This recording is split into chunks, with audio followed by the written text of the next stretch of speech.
1992-এর ধ্বংস মাত্র ছিল শুরু। আজ 30 বছর পর বাবরি মসজিদ নিয়ে ফের প্রশ্ন খুঁজছে ভারতের সমাজ। বাবরি মসজিদ ভাঙার ঘটনা কি সত্যি ইতিহাস হয়ে গেছে? 2025 সালে জানা গেছে মাত্র 2 দিনে বাবরি মসজিদের জন্য প্রায় 3 কোটি অনুদান এসেছে। কিন্তু প্রশ্ন হলো, কেন আবার এই মসজিদের কথা উঠছে? এটা কি শুধু ধর্ম নয়, নাকি রাজনীতি, ভোট কিংবা সামাজিক অনুভূতির সঙ্গে জড়িত?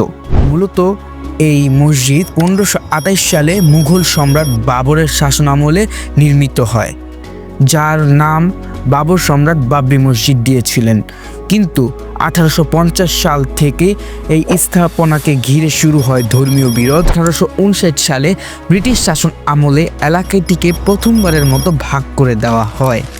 তার পরবর্তীতে 1992 সালের 6 ডিসেম্বর হাজারো কারসেবকের ভিড়ে ধ্বংস করা হয় বাবরি মসজিদ। এরপর সারা ভারতে ছড়িয়ে পড়ে দাঙ্গা, হাজারেরও বেশি মানুষের প্রাণ হারায়। এই ঘটনা বদলে দেয় ভারতের রাজনৈতিক ইতিহাস। এই বিতর্ক চলে প্রায় 70 বছর।